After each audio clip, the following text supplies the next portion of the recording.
Hi everyone, welcome back to my channel. If you're new here, welcome. Hi, I'm Rachel and I'm an Egyptology PhD candidate, and in this video I'm going to be telling you all about the ancient Egyptian god Anubis.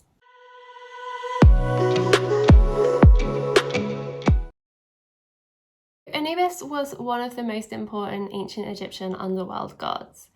Within the underworld, he guided the deceased to the Hall of Two Truths, and then once there, presided over the weighing of the heart ceremony, where the heart of the deceased was weighed against Ma'at, which was represented as a feather, but which is a very central concept in ancient Egyptian theology and represents things such as truth, justice, and order. This ceremony determined whether the deceased had lived a good life and could go on to the field of reeds, or whether they had essentially been bad and would then die the second death and have their soul devoured by the demon deity Ammit. On Earth, Anubis was responsible for embalming and mummification, conducting the burial ceremony, and guarding the dead in the necropolis. Figures of Anubis were carved in entrances of tombs to warn off grave robbers at a very early stage in pharaonic society, when no other deity could be depicted in a non-royal tomb. Anubis also featured on one of the 4 magic bricks, which were placed at the cardinal points of the tomb in accordance with spell 151 of the Book of the Dead in the New Kingdom. And depictions of Anubis also featured prominently in the seals stamped at the entrances to royal tombs in the Valley of the Kings, where a series of New Kingdom pharaohs were buried in order to protect the tombs from theft. In these roles, Anubis was a very important deity throughout ancient Egyptian history, being worshipped for over 3,000 years from the early dynastic period to the Roman period. The ancient Egyptian name for this god was Inpu, but the name that we use today, Anubis, comes from the ancient Greek version of the name, which was Anubis. Anubis is found with a series of epithets and titles, which relates to his role in mummification and in guarding the dead. For example, related to mummification, we have the epithet imiwet, which means something like the one who is in the mummy wrappings. In this, the bit imi means who is in, and wet refers to the bindings that we used in mummification. This epithet was used from the Old Kingdom right through to the Roman period. It's first attested in the 4th dynasty, and refers to Anubis's role as patron of mummification. He's also referred to as Henti Amentu, which means foremost of Westerners. And in this, the Westerners refers to the dead.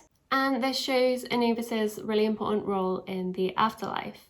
Relating to his role of guarding the dead, we also have the epithet Tepi Juef, which means he who is upon his mountain. And this kind of presents an image of Anubis as watching over the necropolis from a higher up vantage point in the desert. And then we also have the title of Lord of the Sacred Land, and here the Sacred Land refers to the necropolis over which Anubis presides. Anubis was presented as a jackal in his theriomorphic form, which is his completely animal form, or as a jackal-headed man in his anthropomorphic form. Jackals in Egypt, which actually have been reclassified as a wolf a few years ago, they lived on the edge of the desert, and as they were carrion eaters, they might be likely to attempt to dig up corpses which had been shallowly buried in the desert. Thus, in an attempt to prevent the corpses being dug up and dismembered by these animals, ancient Egyptians attempted to placate a deity with the same form, which was Anubis. This is actually a common theme in ancient Egyptian protective magic, where the threatening animal itself was utilised as a protective force. So this imagery in the animal form of Anubis in particular was strongly linked with his roles of guarding the dead. In his animal form, Anubis was regularly depicted as a seated jackal, often lying upon a shrine, with his ears pointed up, his legs stretched out, and his tail hanging down behind him. And he was often wearing a ceremonial collar and holding a flail or sekhem scepter. But because in this fully animal form he couldn't really interact with humans, he had another form where he was depicted as a man with an animal head.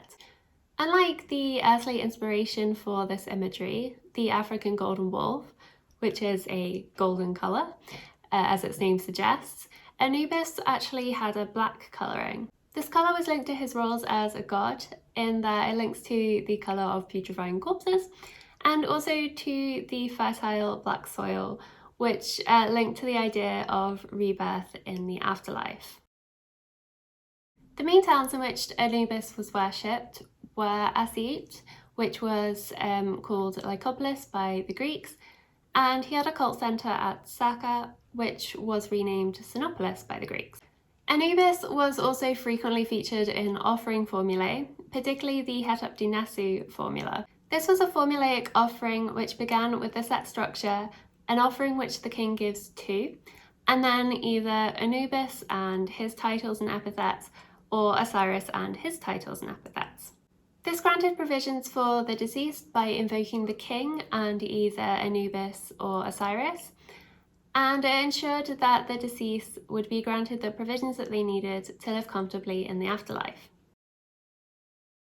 Although he doesn't appear in very many ancient Egyptian myths, the roles of Anubis as guardian of the dead and as patron of mummification have a mythological basis in Assyrian mythology. Within the myths surrounding Osiris, after his death it was Anubis who mummified his body, and thus Anubis is also the god that's credited with the invention of mummification.